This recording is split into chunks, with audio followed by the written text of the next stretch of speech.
कैसी है ये दिल लगी पार्ट 17। कार्तिक के स्टडी रूम का दरवाजा एक भारी आवाज के साथ बंद हो गया था। कमरे के अंदर सन्नाटा इतना गहरा था कि अंकित को अपने ही दिल की धड़कनें साफ सुनाई दे रही थीं। कार्तिक अपनी बड़ी सी महोगनी मेज के पीछे जाकर शांति से बैठ गया था। उसने अपना चश्मा उतारकर साइड में रखा और अपनी बाजुओं को मेज पर टिकाते हुए अंकित को सिर से पैर तक ऐसे देखा जैसे कोई जज किसी गुनहगार को देख रहा हो। अंकित जो अब तक बाहर प्रज्ञा के सामने बड़ी बड़ी बातें कर रहा था, उसके पैर बुरी तरह कांपने लगे थे। उसकी हथेलियां पसीने से भीग चुकी थीं। कार्तिक ने बहुत ही ठंडे और सख्त लहजे में कहा, बैठो अंकित। अंकित ने लड़खड़ाते हुए कुर्सी खींची और बैठ गया था। उसकी गर्दन झुक गई थी। कार्तिक ने एक फाइल खोली और बिना उसकी तरफ देखे बोला, पिछले 3 महीने से मैं देख रहा हूँ कि तुम्हारी दोस्ती कुछ ज्यादा ही गहरी हो गई है। यहाँ तक कि तुम्हें घर के कामों और प्रज्ञा की हर बात में इतनी दिलचस्पी होने लगी है कि तुम ऑफिस का काम भी भूलने लगे हो। कार्तिक ने फाइल के पन्ने पलटते हुए एक ठंडी आह भरी, फिर अचानक अपनी नजरें फाइल से हटाकर सीधे अंकित की आंखों में गड़ा दी थी। उन आंखों में ऐसी सख्ती थी कि अंकित को लगा जैसे उसका गला सूख गया हो। अंकित की घबराहट अब उसके काबू से बाहर हो रही थी। उसने अपनी कांपती हुई उंगलियों से कुर्सी के किनारों को कसकर पकड़ लिया था। कार्तिक भाई, मेरा मतलब बॉस, अंकित ने हकलाते हुए कहा, मैंने क्या गलत कर दिया? क्या कोई फाइल गलत सबमिट हो गई है या फिर वो कल वाली प्रेजेंटेशन में कोई कमी रह गई थी? कार्तिक के चेहरे पर एक शिकन तक नहीं आई थी। वह किसी पत्थर की मूर्ति की तरह स्थिर बैठा रहा था। उसका ये शांत रूप अंकित के लिए किसी सजा से कम नहीं था। अंकित ने पसीना पोंछते हुए कहा, देखिए बॉस, अगर वो ऑफिस वाली बात है तो मैं संडे को भी काम कर लूंगा। और अगर आपको लग रहा है कि मैं मेरा मतलब है प्रज्ञा मैम की मदद ज्यादा कर रहा हूँ, तो वो बस इंसानियत के नाते भाभी जी की वजह से। आप तो जानते ही हैं कि प्रीति भाभी को डॉक्टर ने आराम बोला है और रोहन भाई यहाँ नहीं है, तो मैं बस एक डिलीवरी बॉय की तरह फल और जूस पहुंचा रहा था। कार्तिक ने धीरे से अपना पेन मेज पर रखा। उस छोटी सी आवाज से भी अंकित बुरी तरह उछल पड़ा था। सोशल वर्कर या फैमिली प्लानिंग एडवाइजर? कार्तिक की आवाज बेहद सपाट थी। अंकित के चेहरे का रंग उड़ गया था। नहीं बॉस, आप गलत समझ रहे हैं। अंकित ने थूक निकला। उसकी आवाज गले में ही अटक गई थी। वो कार्तिक भाई, मेरा मतलब है बॉस, अंकित ने हकलाते हुए कहा। कार्तिक ने अपनी कुर्सी को थोड़ा आगे खिसकाया और मेज पर रखे एक पेपर वेट को धीरे धीरे घुमाने लगा था। उसकी आंखों की चमक इतनी पैनी थी कि अंकित को लग रहा था जैसे वह उसके दिमाग के आर पार देख रहा हो। उसकी घबराहट अब चरम पर थी। वह अपनी उंगलियों को बुरी तरह मरोड़ रहा था, लेकिन अगले ही पल उसने एक गहरी सांस ली। उसे लगा जैसे प्रज्ञा की वो फोटो वाली शरारत अब उसके लिए हिम्मत का जरिया बन गई है। उसने नजरें नहीं झुकाई और संजीदगी से बोला, बॉस, मैं हमेशा आपको अपने भाई से बढ़कर मानता आया हूँ और शायद इसलिए मुझे ये बात तुमसे कहने में सबसे ज्यादा डर लग रहा था। मैं प्रज्ञा से प्यार करता हूँ। अंकित की इस बात पर स्टडी रूम में सन्नाटा और गहरा हो गया था। कार्तिक के चेहरे पर कोई भाव नहीं था। अंकित ने आगे कहा, यह कोई बचपना या खेल नहीं है। मैं उसे अपनी जिंदगी बनाना चाहता हूँ। मैं जानता हूँ कि अभी मैं करियर की शुरुआत में हूँ, पर मैं वो उसे हर खुशी दूंगा जिसकी वो हकदार है। अंकित की आवाज में जो गंभीरता थी, उसने कमरे के उस भारी सन्नाटे को और भी गहरा कर दिया था। कार्तिक के हाथ में घूम रहा पेपर वेट अचानक रुक गया था। कार्तिक ने अंकित को इस तरह देखा जैसे वे उसकी बात की गहराई को नाप रहा हो। अंकित के अंदर डर तो था, पर अब उस डर के ऊपर प्रज्ञा के लिए उसका प्यार हावी हो रहा था। कार्तिक धीरे से अपनी कुर्सी से उठा। उसके चेहरे पर अब भी वही सख्त बॉस वाले भाव थे। वह मेज का चक्कर काटकर अंकित के बिल्कुल सामने आकर खड़ा हो गया था। दोनों के बीच बस कुछ इंच का फासला था। कार्तिक ने बेहद धीमी और गंभीर आवाज में कहा, प्यार करते हो अंकित? तुम्हें पता भी है कि तुम क्या बोल रहे हो? अंकित ने अपनी मुट्ठियां भींच ली थी। उसके माथे पर अभी भी पसीना था, पर उसकी आंखों में अब सच्चाई थी। अंकित ने गहरी सांस लेते हुए कहा, जानता हूँ बॉस, इसलिए पिछले 13 सालों से खुद से लड़ रहा था। मुझे लगा था कि शायद सिर्फ ये आकर्षण है, पर जब उस रात मैंने उसे मौत के सामने खड़ा देखा तो मुझे एहसास हुआ कि मैं उसे खुद से भी ज्यादा चाहता हूँ। आप मुझे जो सजा देंगे वो मुझे मंजूर है। आप चाहें तो मुझे अभी इस वक्त नौकरी से निकाल दें, मैं एक शब्द नहीं बोलूंगा, पर प्रज्ञा के लिए मेरी भावनाएं कभी कम नहीं होंगी। कार्तिक ने अंकित के कंधे पर अपना भारी हाथ रखा। अंकित को लगा कि शायद अब कार्तिक उसे धक्का देकर कमरे से बाहर निकाल देगा, पर कार्तिक ने उसके कोट का वही बटन थोड़ा और ठीक किया जिसे प्रज्ञा ने छेड़ा था। कार्तिक ने ठंडे लहजे में कहा, बटन अभी भी टेढ़ा है तुम्हारा अंकित, ठीक वैसे ही जैसे तुम्हारी ये हिम्मत। अगर मेरे सामने बोलते हुए तुम्हारी आवाज इतनी कांप रही है तो पापा के सामने क्या करोगे? वो जब अपनी आंखों से तुम्हें ऊपर से नीचे तक देखेंगे तो क्या तब भी बॉस बॉस चिल्लाओगे या उनमें अपने ससुर जी देखने की हिम्मत रखोगे? अंकित की आंखें फटी की फटी रह गई थी। बॉस, आपका मतलब? कार्तिक ने अंकित का कंधा दबाते हुए कहा, मेरा मतलब साफ है। एक भाई के तौर पर मेरा मन कर रहा है कि तुम्हारा जबड़ा तोड़ दूं, क्योंकि तुमने मेरी बहन को मैम कहते कहते उसे दिल दे दिया। पर एक दोस्त के तौर पर मुझे खुशी है कि जिसे मैंने अपनी बहन के लिए पसंद किया था वो उससे प्यार भी करता है। लेकिन याद रखना। कार्तिक ने अंकित के कंधे को जोर से दबाया। उसकी आवाज अब और भी सख्त हो गई थी। प्रज्ञा की आंखों में अगर तुम्हारी वजह से एक आंसू भी आया तो ये मत भूलना कि मैं उसका भाई पहले हूँ और तुम्हारा दोस्त बाद में। उस दिन मेरा यह गुस्सा तुम बर्दाश्त नहीं कर पाओगे। अंकित के चेहरे पर एक फीकी सी मुस्कान आ गई थी। मैं उसे कभी दुखी नहीं होने दूंगा, ये मेरा आपसे वादा है। अंकित की आंखों में चमक आ गई थी और उसके चेहरे पर राहत और खुशी का मिला जुला एहसास था। कार्तिक ने अंकित की तरफ देखकर कहा, 9 बजने वाले हैं, जल्दी सब फाइल्स अरेंज करो, ऑफिस के लिए निकलना है। लेकिन वहीं स्टडी रूम के बाहरी लकड़ी के दरवाजे के दूसरी तरफ नजारा कुछ और ही था। प्रज्ञा अपने सैंडल हाथ में लिए बिल्कुल दबे पांव दरवाजे से सटकर खड़ी थी। उसने अपना एक कान दरवाजे की दरार पर ऐसे चिपका रखा था जैसे वो दुनिया की सबसे बड़ी जासूस हो। उसका दिल इतनी जोरों से धड़क रहा था कि उसे डर था कहीं दरवाजे के पार कार्तिक भाई को सुनाई न दे जाए। प्रज्ञा मन ही मन बुदबुदा रही थी, अरे ये अंकित भी ना, पक्का वहां भीगी बिल्ली बना खड़ा होगा। भाई की आवाज कितनी डरावनी आ रही है, कहीं भाई ने सच में इसका जबड़ा तो नहीं तोड़ दिया। लेकिन जैसे ही उसे कार्तिक की बात समझ आई जिसे मैंने अपनी बहन के लिए पसंद किया था, ये सोचते ही प्रज्ञा के चेहरे पर एक ऐसी मुस्कान आई जो उसके कान तक जा रही थी। उसने खुशी के मारे अपना मुंह हाथों से दबा लिया था ताकि उसकी चीख बाहर न निकल जाए। उसकी आंखों में चमक आ गई थी और वो वहीं दरवाजे से टिककर खड़ी खड़ी शर्माने लगी थी। उसे यकीन ही नहीं हो रहा था कि जिस भाई से वो इतना डर रही थी उन्होंने अंकित को पहले से ही पसंद कर रखा था। उसने हवा में एक छोटा सा मुक्का मारा, यस, मिशन सक्सेसफुल। अब तो मिस्टर मजनू को दामाद बनने से कोई नहीं रोक सकता। तभी अचानक अंदर से जूतों की आहट हुई। प्रज्ञा समझ गई थी कि दोनों बाहर आ रहे हैं। वो हड़बड़ाकर पीछे हटी और जल्दबाजी में उसका पैर फिसला और वह सीधे पास रखे एक बड़े वास से टकरा गई थी। वास तो नहीं गिरा, पर प्रज्ञा खुद को संभालने के चक्कर में बिल्कुल दरवाजे के सामने आ गिरी थी। तभी कार्तिक ने दरवाजा खोला। अंकित और कार्तिक दोनों सामने खड़े थे। प्रज्ञा जमीन पर बैठी हुई थी, बाल बिखरे हुए, और हाथ में अभी भी अपनी सैंडल पकड़े हुए थी।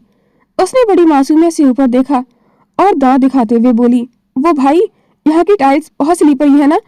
मैं तो बस देख रही थी कहीं यहाँ मौत तो नहीं आ जाएगी जैसे धरा भाभी को आ गई थी। अंकित ने अपनी हंसी रोकने के लिए अपने होंठ भींच लिए थे। कार्तिक ने एक भौं चढ़ाकर उसे देखा और सख्ती से कहा, जासूसी पूरी हो गई हो तो खड़ी हो जाओ और ये सैंडल पहन लो, वरना पापा देख लेंगे तो उन्हें लगेगा कि होने वाली दुल्हन पागल हो गई है। होने वाली दुल्हन? शब्द सुनते ही प्रज्ञा का चेहरा टमाटर की तरह लाल हो गया था। उसने जल्दी से सैंडल पहने और बिना अंकित की तरफ देखे अपना मुंह छिपाकर तेजी से सीढ़ियों की तरफ भाग गई थी। भागते भागते वो मुड़ी और अंकित को अपनी उंगलियों से विक्ट्री का साइन दिखाया और आंख मारकर गायब हो गई थी। अंकित बस उसे जाते हुए देखता रह गया था। उसके चेहरे पर वही बेपनाह मोहब्बत वाली मुस्कान थी। अंकित अभी प्रज्ञा की उस प्यारी सी किस वाली याद में खोया ही था कि कार्तिक ने उसे टोकते हुए बड़े भाई वाले हक से कहा, अंकित, मम्मी और पापा से तुम्हारे और प्रज्ञा के रिश्ते की बात मैं और धरा करेंगे। अब तुम खुद जाकर प्रज्ञा का हाथ मांगते हुए अच्छे नहीं लगोगे ना? ये जिम्मेदारी अब मेरी है। अंकित ने बड़ी राहत महसूस की और मुस्कुराकर सिर झुका लिया था। अभी वो दोनों बात कर ही रहे थे कि रसोई से धरा हाथ में टिफिन लिए हुए उनके सामने आ गई थी। कार्तिक ने जैसे ही उसे देखा उसकी आंखों में एक अलग सी शरारत चमक उठी थी। जैसे ही धरा पास आई उसने अंकित को हल्की सी कोहनी मारी और पीठ मोड़कर खड़े होने का इशारा किया। अंकित समझ गया और मुस्कुराते हुए दूसरी तरफ मुड़कर अपनी फाइल्स देखने का नाटक करने लगा था। धरा ने जैसे ही टिफिन कार्तिक की ओर बढ़ाया, कार्तिक ने टिफिन लेने के बहाने उसे हल्का सा अपनी तरफ खींचा और उसके गाल पर एक प्यारा सा किस कर लिया था। धरा तो जैसे दंग रह गई थी। वह शर्म की वजह से अपना नीचे वाला होठ अपने दांतों के नीचे दबाने लगी थी। उसकी इस हरकत को देखकर कार्तिक ने अपनी आवाज को बेहद गहरा और मखमली बनाते हुए अपने अंगूठे से धरा के होठों को धीरे से सहलाया और फुसफुसाया, इन्हें इतनी तकलीफ मत दिया करो जान। जब तुम ऐसा करती हो तो मेरा ऑफिस जाने का मन नहीं करता। धरा का पूरा चेहरा शर्म से गुलाबी हो गया था। उसने अपनी नजरें झुका ली क्योंकि उसे पता था कि अंकित ठीक पीछे खड़ा है और ऊपर से प्रज्ञा भी ये सब छुपकर देख रही थी। यहाँ तक कि रसोई के पास से सुनैना जी ने भी ये नजारा देख ही लिया था और मुस्कुराते हुए अंदर चली गई थी। धरा ने हल्का सा झल्लाते हुए और अपनी नजरें झुकाते हुए कहा, कार्तिक जी, सच में निर्लज प्राणी हैं आप। कोई देख लेगा तो क्या सोचेगा? कार्तिक ने ठहाका लगाया और अपना कोट ठीक करते हुए बोला, अपनी पत्नी से प्यार जताने में कैसी शर्म धरा। धरा शर्म के मारे बिना कुछ बोले उल्टे पांव रसोई की तरफ भाग गई थी। प्रज्ञा ऊपर से सीटी बजाने ही वाली थी कि कार्तिक की नजर उस पर पड़ी और वह भी भाग खड़ी हुई थी। अंकित ने मुड़कर कार्तिक को देखा और दोनों एक साथ हंस पड़े थे और ऑफिस के लिए निकल गए थे। धरा का चेहरा अभी भी गुलाबी था जब वह तेज कदमों से रसोई में दाखिल हुई। सुनैना जी वहां पहले से ही सब्जी काट रही थी। उन्होंने जैसे ही धरा की लाल रंगत देखी, उनके होठों पर एक शरारती मुस्कान आ गई थी। क्या बात है धरा, आज चेहरे पर इतनी लाली? कार्तिक ने ऑफिस जाने से पहले कुछ खास कहा क्या? सुनैना जी ने उसे छेड़ते हुए पूछा। धरा ने अपनी नजरें चुरा ली और जल्दी से आटा कूटने लगी थी। नहीं तो माँ जी, वो बस चाय ज्यादा गर्म थी ना, इसलिए। लाइए मैं आपकी मदद कर देती हूँ। सुनैना जी मुस्कुरा दी थी, उन्हें सब समझ आ रहा था। थोड़ी देर बाद जब रसोई का काम निपट गया था तो धरा प्रीति के कमरे में चली गई थी। प्रीति बिस्तर पर लेटी हुई बोर हो रही थी। धरा ने तेल की बोतल उठाई और उसके सिरहाने बैठ गई थी। लाइए दी, थोड़ी मालिश कर देती हूँ, आपको अच्छा लगेगा। धरा ने बड़े प्यार से उसके बालों में उंगलियां फेरनी शुरू की। प्रीति ने आंखें बंद कर ली थी और रिलैक्स महसूस करने लगी थी। तभी अचानक उसने आंखें खोली और धरा को टीज करते हुए पूछा, वैसे धरा, अब तो 7 महीने हो गए हैं तुम दोनों की शादी को। तुम और कार्तिक भाई कब नन्हे मेहमान के बारे में सोच रहे हो, या फिर अभी करियर वाले ही प्लान्स हैं? ये सुनते ही धरा के हाथ अचानक रुक गए थे और उसका चेहरा थोड़ा सा मुरझा गया था। प्रीति को लगा कि शायद धरा कहीं और खो गई है। उसने उसका हाथ थाम लिया और छेड़ते हुए कहा, क्या हुआ, अपने कार्तिक जी की रोमांटिक यादों में खो गई क्या? धरा ने घबराते हुए अपना हाथ छुड़ाया और मासूमियत से बोली, नहीं नहीं दी, वैसी तो कोई बात नहीं है। हमारी तो अभी तक फर्स्ट नाइट भी नहीं हुई है। व्हाट? प्रीति ने हैरानी से लगभग उछलते हुए कहा, क्या कह रही हो धरा? क्यों, क्या कार्तिक भाई तुम्हें पसंद नहीं करते या कोई और बात है? धरा की आवाज में अब एक प्यारी सी झुंझलाहट और शिकायत घुल गई थी। उसने तेल की बोतल किनारे रखी और अपना मुंह फुलाकर बोली, नहीं दी, ऐसी बात नहीं है। पसंद तो वो हमें बहुत करते हैं, पर उनका तरीका थोड़ा अलग है। पहले जैसे ही वो हमारे करीब आते थे हमें घबराहट होने लगती थी, पर अब तो हमें उनके पास जाने में भी डर नहीं लगता। पर वो है कि। धरा ने एक लंबी आह भरी और शिकायत लगाते हुए कहा, पूरा दिन हमें बस प्रोनाउंसिएशन सिखाते रहते हैं, ऊपर से शाम को 2 घंटे जिम में इतनी मेहनत करवाते हैं कि शरीर का कोना कोना दुखने लगता है। और जैसे ही हम कमरे में आते हैं हम इतने थक जाते हैं कि बिस्तर पर गिरते ही हमें नींद आ जाती है। कभी वो एडमिशन का कोर्स सिलेक्ट करने को बैठ जाते हैं तो कभी ऑफिस की फाइल्स। उन्हें तो बस हमें शेरनी बनाने की धुन सवार है और वो ये भूल जाते हैं कि हम उनकी पत्नी भी हैं, हमें उनका प्यार भी चाहिए। प्रीति को धरा की इस भोली शिकायत पर बहुत हंसी आ रही थी। धरा बिल्कुल एक छोटी बच्ची की तरह कार्तिक की बुराई कर रही थी, पर उसकी आंखों में कार्तिक के लिए ढेर सारा प्यार साफ झलक रहा था। सच में दी, बड़े निर्लज और अड़ियल प्राणी है वो, सारा दिन बस पढ़ाई और सेल्फ डिफेंस। धरा ने हाथ नचाते हुए कहा, जिससे प्रीति ठहाका मारकर हंस पड़ी थी। धरा अपनी ही धुन में बोले जा रही थी और प्रीति उसकी मासूमियत पर वारी जा रही थी। प्रीति ने धीरे से अपने तकिए के नीचे से फोन निकाला और बड़ी चालाकी से रिकॉर्डिंग ऑन कर दी थी। धरा ने अपनी बड़ी बड़ी आंखों को नचाते हुए कहा, दी, आप ही बताइए ना, अब हम खुद थोड़ी ना इतने निर्लज हो जाएंगे कि उनसे जाकर कहें कि कार्तिक जी हमारी सुहागरात कब होगी, शर्म नहीं आएगी हमें? पर वो तो एकदम पत्थर के सनम बने रहते हैं, ये भी भूल गए हैं कि हम उनकी बीवी भी हैं। धरा ने एक लंबी आह भरी और बिस्तर पर बैठते हुए बोली, रात को हम सोचते हैं कि आज शायद वो प्यार से बात करेंगे, पर वो कहते हैं, धरा ये वाला चैप्टर पूरा करके ही सोना। दी, बहुत ही अड़ियल प्राणी हैं आपके जेठ जी। प्रीति ने अपनी हंसी दबाते हुए रिकॉर्डिंग सेव की और धरा के जाते ही उसे कार्तिक को सेंड कर दिया था। नीचे कैप्शन में लिखा था, जेठ जी, आपकी स्टूडेंट को कुछ जेन्युइन शिकायतें हैं, जरा ध्यान दीजिएगा। वहीं दूसरी तरफ कार्तिक उस वक्त शहर के सबसे बड़े क्लाइंट्स के साथ एक बहुत ही इंपॉर्टेंट मीटिंग में था। कॉन्फ्रेंस रूम में सन्नाटा था और प्रोजेक्ट की बारीकियों पर चर्चा चल रही थी। कार्तिक का पूरा ध्यान प्रेजेंटेशन पर था। तभी उसकी टेबल पर रखे फोन की स्क्रीन चमक उठी थी। उसने देखा कि प्रीति का एक वॉइस मैसेज आया है। कार्तिक को लगा कि शायद घर पर कोई इमरजेंसी है या फिर धरा को किसी इंग्लिश चैप्टर में कोई बड़ी समस्या आ गई होगी। उसने क्लाइंट्स की तरफ देखते हुए बहुत ही सलीके से कहा, एक्सक्यूज मी जेंटलमैन, एक ज़रूरी मैसेज है। उसने अपना ब्लूटूथ ऑन किया और जैसे ही मैसेज प्ले किया उसकी आंखों में एक अजीब सी चमक आ गई थी। दूसरी तरफ धरा की वही मासूम और झंझलाहट भरी आवाज़ गूंज रही थी, अब हम खुद थोड़े ही इतने निर्लज हो जाएंगे कि उनसे जाकर कहें कि सुहागरात कब होगी। वो तो एकदम पत्थर के सनम बने रहते हैं। कार्तिक, जो बिजनेस वर्ल्ड में अपनी सख्त मिजाजी और डिसिप्लिन के लिए जाना जाता था। धरा की ये भोली शिकायत सुनकर अपनी मुस्कान रोक नहीं पाया था। जब उसने धरा को खुद को पत्थर का सनम कहते सुना तो उसकी हंसी छूटते छूटते बची थी। वह अपनी पेन के साथ खेलते हुए नीचे देखने लगा था ताकि क्लाइंट्स उसकी आंखों की चमक ना देख लें। वहां बैठे क्लाइंट्स एक दूसरे का मुंह ताकने लगे थे। उन्हें समझ नहीं आ रहा था कि जो कार्तिक अभी एक सेकंड पहले इस डील को लेकर गंभीर था, वो अब किसी वॉइस नोट को सुनकर इतना रोमांटिकली मुस्कुरा क्यों रहा है। कार्तिक के दिमाग में धरा का वो चेहरा घूमने लगा था जब वह गुस्से में अपनी नाक सिकोड़ती थी। उसने मन ही मन सोचा, तो मैडम को शिकायत है कि मैं उन्हें शेरनी बनाने में इतना बिजी हूँ कि अपना हक देना भूल गया हूँ। पत्थर का सनम। उसने धीरे से ब्लूटूथ बंद किया और एक लंबी सांस लेकर खुद को संभाला। उसका चेहरा फिर से गंभीर हो गया था, पर उसकी आवाज में एक अलग ही खनक थी। उसने क्लाइंट्स की तरफ देखा और बोला, सॉरी, चलिए आगे बढ़ते हैं, पर आज की मीटिंग हमें थोड़ी जल्दी खत्म करनी होगी। मुझे घर एक बहुत ज़रूरी प्रैक्टिकल क्लास लेनी है। मीटिंग खत्म होते ही कार्तिक जल्दी जल्दी ऑफिस का काम खत्म करने लगा था। रात के करीब 8 बज रहे थे। घर में डिनर की हलचल शुरू हो चुकी थी।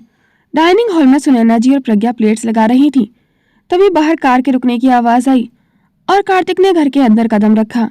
कार्तिक के चेहरे पर एक थकी हुई लेकिन बहुत ही गहरी मुस्कान थी। वह सीधा डाइनिंग एरिया की तरफ बढ़ा जहाँ प्रज्ञा और सुनैना जी बातें कर रही थी। तभी सीढ़ियों से उतरते हुए धरा दिखाई दी। वह प्रीति को खाना खिलाकर नीचे आ रही थी। जैसे ही कार्तिक की नजर धरा पर पड़ी, उसकी मुस्कान अचानक गायब हो गई थी। धरा का चेहरा थोड़ा उतरा हुआ था। उसकी आंखों में वह चमक नहीं थी जो सुबह थी। वह धीमी चाल से नीचे आ रही थी, जैसे बहुत थकी हुई हो या फिर किसी बात से उदास हो। कार्तिक का दिल जोर से धड़क उठा था। उसे सुबह की वो रिकॉर्डिंग याद आ गई थी।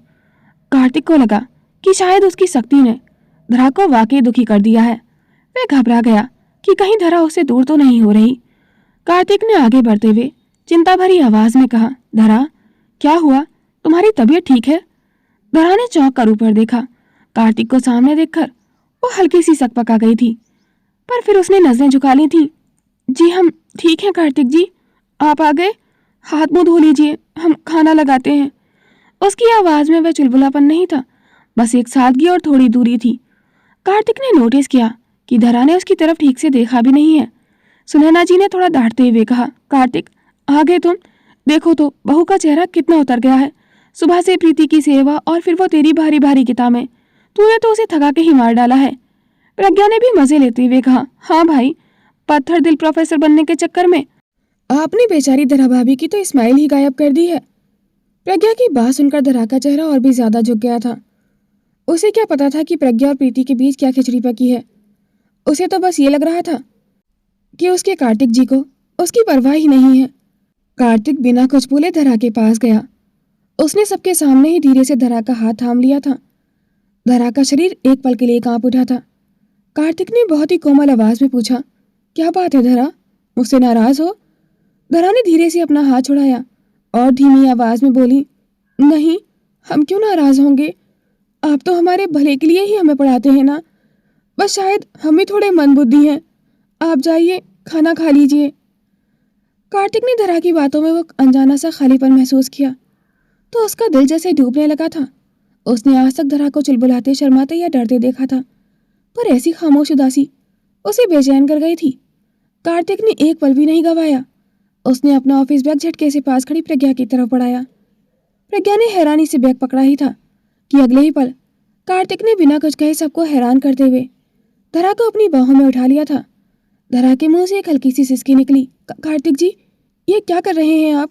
सब देख रहे हैं, उसने हकबकाते हुए कहा।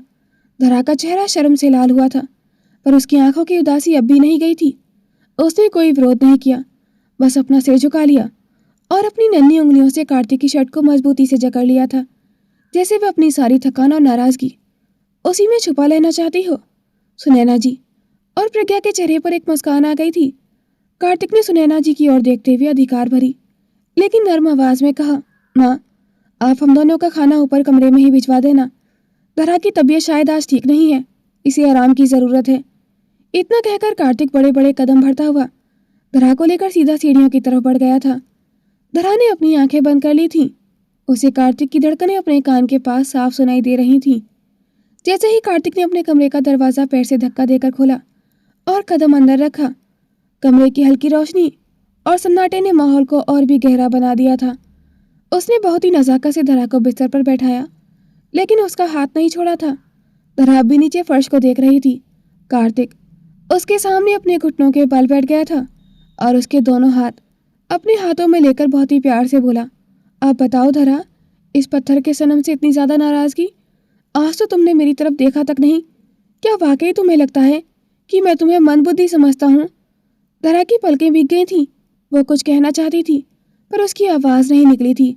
कार्तिक ने धीरे से उसका चेहरा ऊपर उठाया और उसकी आंखों में झांकते हुए मुस्कुराया।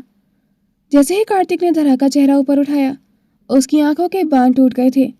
धरा की बड़ी बड़ी आंखों से आंसू मोती बनकर उसके गुलाबी गालों पर लुढ़कने लगे थे। वह एक शब्द भी नहीं बोल पा रही थी, बस उसकी सिसकियां कमरे के सन्नाटे को चीर रही थी। धरा को इस तरह टूट कर रोते देख कार्तिक का तो दिल जैसे बैठ गया था। उसने सपने में भी नहीं सोचा था कि उसकी चुलबुली धरा इतनी उदास होगी। वह फौरन बिस्तर पर बैठा और बड़ी कोमलता से धरा को उठाकर अपनी गोद में बैठा लिया था। कार्तिक ने अपने अंगूठों से उसके आंसू पोंछते हुए बहुत ही बेचैनी से पूछा, जान, मेरी जान, क्या हुआ है? क्यों रो रही हो? किसी ने कुछ कहा क्या, या मुझसे कोई इतनी बड़ी गलती हो गई है? धरा ने अपनी सिसकियों के बीच कार्तिक की शर्ट को अपनी मुट्ठियों में कसकर जकड़ लिया था और अपना चेहरा उसके सीने में छुपाकर जोर जोर से रोने लगी थी। उसके आंसू अब रुकने का नाम ही नहीं ले रहे थे। वह अपनी सारी थकान, अपनी वो अनकही तड़प और अपनी मासूम शिकायतें उन आंसुओं के जरिए बहा देना चाहती थी। कार्तिक ने धरा को अपनी बाहों में और कसते हुए कहा, धरा, बस करो जान, ऐसे रोगी तो मेरी जान ही निकल जाएगी। मुझे बताओ तो सही कि इस पत्थर दिल को क्या सजा देनी है?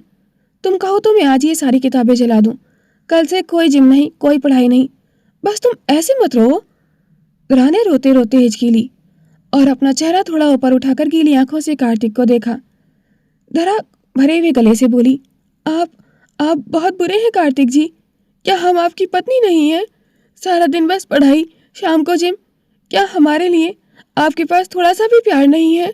हमें डर लगता है कि कहीं आप हमें भूल ना जाए। हमें आपकी डांट नहीं, आपका प्यार चाहिए। धरा की ये मासूमियत भरी बातें सुनकर कार्तिक की आंखों में भी नमी आ गई थी। उसे अपनी गलती का एहसास हुआ कि वह उसे बेहतर बनाने की धुन में उसे वक्त देना ही भूल गया था। कार्तिक ने धरा के माथे को चूमा और बहुत ही गहराई से उसकी आंखों में देखते हुए बोला, भूल जाने की तो बात कभी सोचना भी मत धरा। ये सब तो मैं इसलिए कर रहा था ताकि तुम दुनिया के सामने मजबूत बनो। पर अगर मेरे इस तरीके से तुम मुझसे दूर हो रही हो तो मुझे कोई ऐसी पढ़ाई नहीं चाहिए। तुम मेरी शेरनी बाद में हो, मेरी जान पहले हो। धरा ने अपने आंसू पोंछे और मासूमियत से कार्तिक की शर्ट का बटन घुमाते हुए पूछा, सच में हम आपके काबिल तो है ना? आप हमसे बोर तो नहीं हो गए हैं ना? कार्तिक ने उसकी बात सुनकर मुस्कुराते हुए उसे और करीब खींच लिया था। कार्तिक का दिल धरा की ये बात सुनकर छलनी हो गया था। उसने कभी सपने में भी नहीं सोचा था कि धरा की खामोशी के पीछे इतना बड़ा डर छुपा होगा। उसने बहुत ही कोमलता से अपने अंगूठों से उसके गालों पर ठहरे आंसुओं को पोंछा और उसे अपनी बाहों के घेरे में और भी नजाकत से भर लिया था और बोला, बोर, धरा, तुम तो वो किताब हो जिसे मैं हर रोज ताउम्र पढ़ना चाहता हूँ। कार्तिक ने बहुत ही ठहराव से पूछा, जान, मुझे बताओ तो सही, ये सब तुम्हारे दिमाग में आया कैसे? किसने कहा तुमसे कि तुम मेरे काबिल नहीं हो? धरा ने अपनी सिसकियों को रोकने की कोशिश की पर उसकी आवाज़ अभी भी भारी थी। उसने कार्तिक की शर्ट को अपनी छोटी सी मुट्ठी में और भी कस लिया और रोते हुए बोली, वो प्रीति दी की जो दोस्त है ना, उसे उसके पति ने तलाक दे दिया। दीदी बता रही थी उसके पति भी बहुत अच्छे थे, शुरू में बहुत प्यार करते थे, पर बाद में ये कहकर छोड़ दिया कि वो एक बुद्धू और कम पढ़ी लिखी लड़की के साथ जिंदगी नहीं गुजार सकते। वो उसे अपने साथ बाहर ले जाने में शर्मिंदा होते थे। धरा ने एक लंबी हिचकी ली और मासूमियत से कार्तिक की आंखों में देखकर पूछा, हम भी तो ऐसे ही हैं ना कार्तिक जी? आपको भी शायद लगता होगा कि हम बुद्धू हैं, इसलिए आप हमें दिन रात पढ़ाना चाहते हैं, हमें इंग्लिश सिखाते हैं, जिम ले जाते हैं ताकि हम आपके काबिल बन सकें और कल को आपको हमें बाहर ले जाने में शर्मिंदगी ना हो। क्या आप भी हमें छोड़ देंगे? धरा की इस मासूमियत और उसके डर ने कार्तिक को अंदर तक हिला दिया था। कार्तिक की आंखों में एक पल के लिए सख्ती आ गई थी, पर वह सख्ती धरा के लिए नहीं थी, बल्कि उस सोच के लिए थी जिसने उसकी जान को इतना डरा दिया था। कार्तिक ने धरा का चेहरा अपने दोनों हाथों के प्याले में भरा और बहुत ही गहराई से उसकी आंखों में देखते हुए कहा, धरा, मेरी तरफ देखो। आज के बाद ये कभी मत अपने मन में लाना। मैं तुम्हें इसलिए नहीं पढ़ा रहा कि तुम मेरे काबिल बन सको। तुम तो उस दिन ही मेरे काबिल हो गई थी जिस दिन तुमने इस घर में पहली बार कदम रखा था। मैं तो तुम्हें इसलिए पढ़ा रहा हूं ताकि ये दुनिया तुम्हारे काबिल बन सके। कार्तिक ने उसके माथे को बहुत देर तक चूम कर रखा और फिर धीरे से फुसफुसाया, रही बात बाहर ले जाने की, तो धरा, मुझे पूरी दुनिया को ये दिखाने में गर्व महसूस होता है कि मेरी पत्नी कितनी सादगी भरी है और पवित्र है। तुम्हारी ये मासूम बातें ही तो मेरी जिंदगी की सबसे बड़ी खुशी हैं। और अगर तुम बहुत ज़्यादा पढ़ लिख कर बदल गई ना, तो मैं अपनी पुरानी वाली धरा को कहाँ ढूंढूंगा, बताओ ज़रा। धरा ने अपने आंसू पोंछे और मासूमी से पूछा, सच में आपको हमारे साथ रहने में शर्म नहीं आएगी? कार्तिक मुस्कुराया और उसे अपने सीने से लगा लिया था। शर्म? धरा, तुम मेरी इज्जत हो और इज्जत को छुपाया नहीं जाता, डंके की चोट पर दुनिया को दिखाया जाता है। और रही बात तलाक की, तो सुन लो, इस जन्म में तो क्या 7 जन्मों तक मुझसे पीछा नहीं छुड़ा पाओगी। मैं अड़ियल हूं ना, तो अपनी पत्नी के लिए भी अड़ियल ही रहूंगा। धरा के चेहरे पर एक हल्की सी मुस्कान खिल उठी थी। उसने अपनी सिसकियां रोक ली थी और कार्तिक के सीने पर अपना सिर टिका दिया था। कार्तिक ने धरा की मासूमियत देखी तो उसका दिल पिघल गया था। उसने बहुत प्यार से अपने अंगूठों से धरा के गालों पर जमे आंसू पोंछे और अपनी बाहों को थोड़ा और कस लिया था। धरा ने अपनी बीखी आंखों से कार्तिक को देखा और धीरे से पूछा, तो आप हमें बुद्धू नहीं समझते? आप हमें छोड़ेंगे नहीं? कार्तिक ने मुस्कुराते हुए उसके गाल पर अपनी उंगली फेरी। छोड़ूंगा? धरा, अगर तुम मुझे छोड़कर भागने की कोशिश भी करोगी ना, तो मैं तुम्हें दुनिया के किसी भी कोने से ढूंढ लाऊंगा। और बुद्धू, तुम्हारी यही मासूमियत तो मुझे इस बेरहम दुनिया से बचा कर रखती है। तभी कार्तिक को शरारत सूझी। उसने सोचा कि अब माहौल को थोड़ा हल्का करना चाहिए। उसने अपना फोन निकाला और धरा के सामने लहराया। वैसे ये काबिल बनने वाली बात तो ठीक है, पर मुझे खबर मिली है कि मेरी पत्नी मेरे बारे में कुछ और ही सोचती है, जैसे कि मैं एक पत्थर का सनम हूँ। धरा की आंखें फटी की फटी रह गई थी। उसका रोना पल भर में गायब हो गया था और उसकी जगह घबराहट ने ले ली थी। उसने हकलाते हुए कहा, वो आप वो कैसे? कार्तिक ने प्रीति की भेजी हुई वो रिकॉर्डिंग प्ले कर दी थी। कमरे में धरा की ही आवाज़ गूंजने लगी थी। अब हम खुद थोड़ी ना इतने निर्लज हो जाएंगे कि उनसे जाकर कहीं की सुहागरात कब होगी। रिकॉर्डिंग सुनते ही धरा का चेहरा पहले तो सफ़ेद पड़ गया था और फिर उसके चेहरे ने लालिमा की सारी हदें पार कर गया था। उसने घबराकर कार्तिक का फ़ोन छीनने की कोशिश की, पर कार्तिक ने उसे अपनी बाहों के घेरे में और भी कस लिया था। धरा के चेहरे की वो लाली और उसकी घबराहट देखकर कार्तिक के चेहरे पर एक कातिलाना मुस्कान आ गई थी। धरा ने पूरी ताकत लगाकर कार्तिक के हाथ से फ़ोन झपटने की कोशिश की। कार्तिक जी, डिलीट कीजिए इसे प्लीज़। हमने वो ऐसे ही कह दिया था। प्रीति दी बहुत शरारती हैं, आप उनकी बातों में मत आइए। लेकिन कार्तिक की पकड़ से छूटना इतना आसान कहाँ था। जैसे ही धरा फ़ोन की तरफ झपटी, कार्तिक ने फुर्ती से उसका हाथ घुमाया और अगले ही पल धरा बेड पर थी। इससे पहले कि वो संभल पाती, कार्तिक ने उसके दोनों हाथों को उसके सिर के ऊपर ले जाकर एक साथ पिन कर दिया था। कमरे की रोशनी में धरा की आंखों में अब डर नहीं, बल्कि एक अजीब सी कश्मकश और हया थी। कार्तिक उसके इतने करीब झुक गया था कि उसकी गर्म सांसें धरा के चेहरे को छूने लगी थीं। तो मेरी मासूम पत्नी को लगता है कि मैं पत्थर का सनम हूँ। कार्तिक की आवाज़ अब गहरी और मखमली हो गई थी। उसने फ़ोन को साइड टेबल पर टिका दिया था, जहाँ अभी भी धरा की वो रिकॉर्डिंग हल्की आवाज़ में बज रही थी। धरा की धड़कनें शर्म की वजह से बाहर आने को बेताब थीं।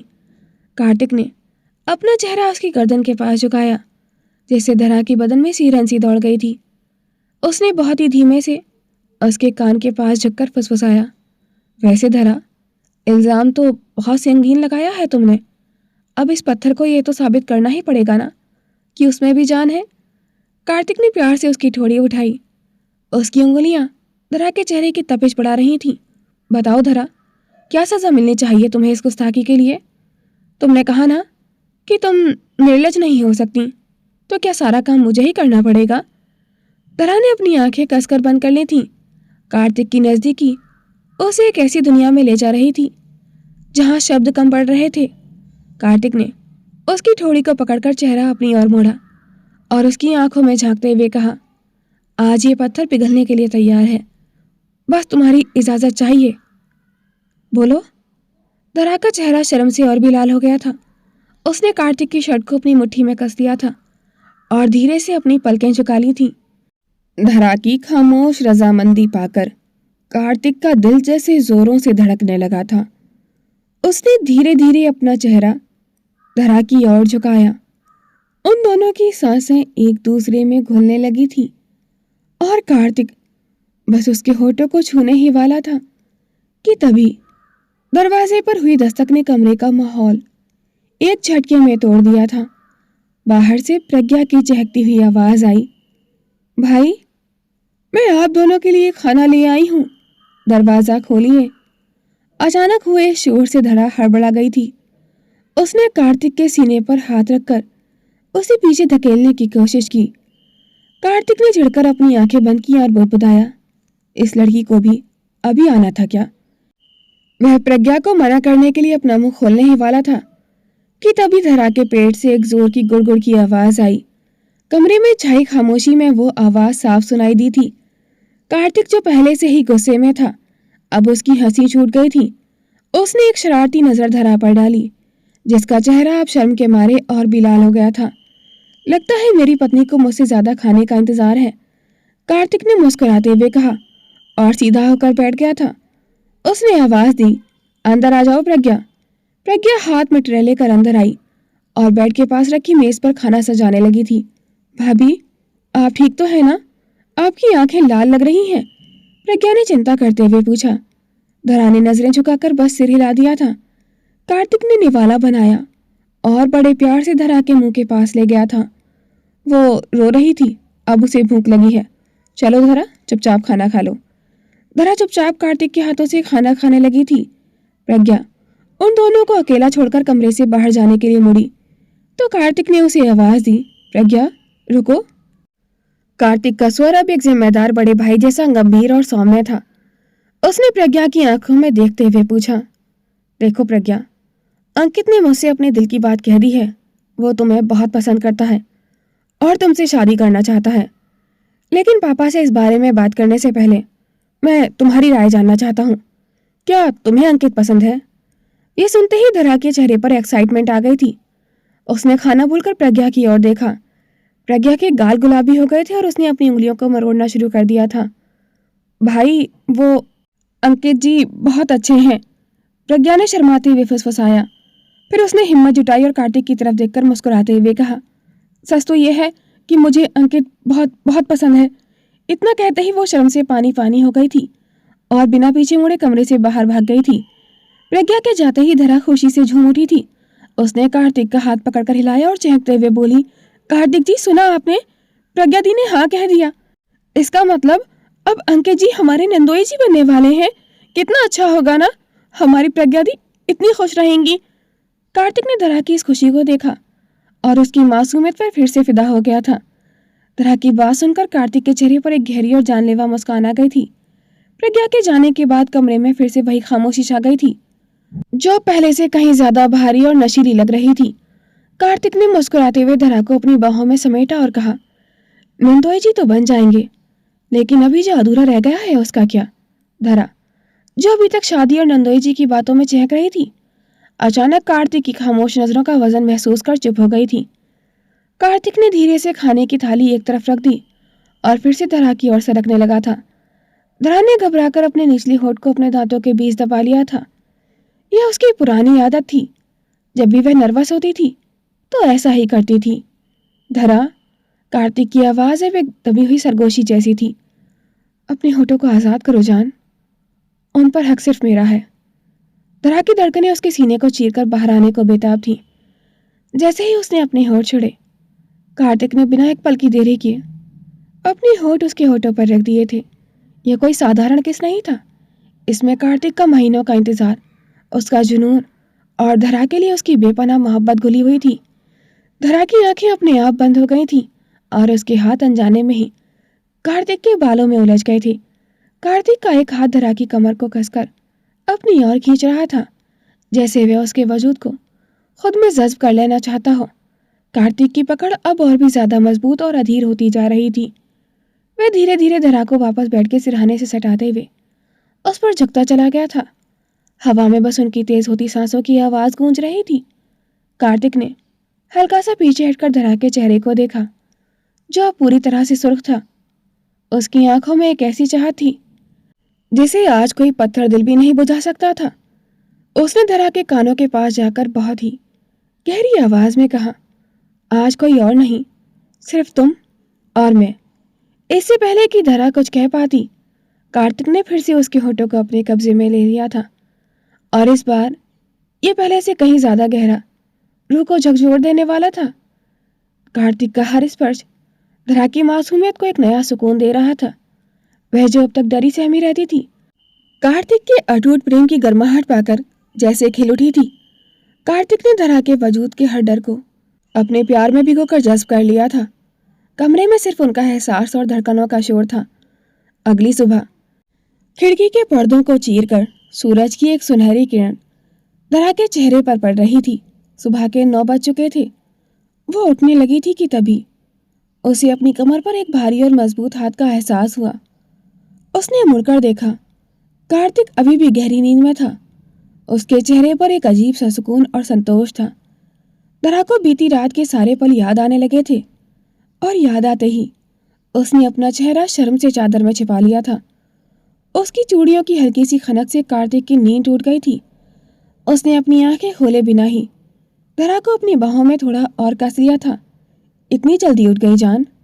धरा ने जैसे ही खुद को छुड़ाने की कोशिश की, कार्तिक ने एक झटके में उसे अपनी ओर खींचा, जिससे उसका चेहरा सीधे कार्तिक की चौड़ी छाती से जा टकरा गया था। कार्तिक ने अपनी नींद भरी आंखों को आधा खोलकर धरा के चेहरे की मासूमियत को निहारा, जो सुबह की धूप में और भी निखर रही थी। कार्तिक जी, उठ जाइए ना, सुबह के 9 बज चुके हैं। घर में सब क्या सोचेंगे?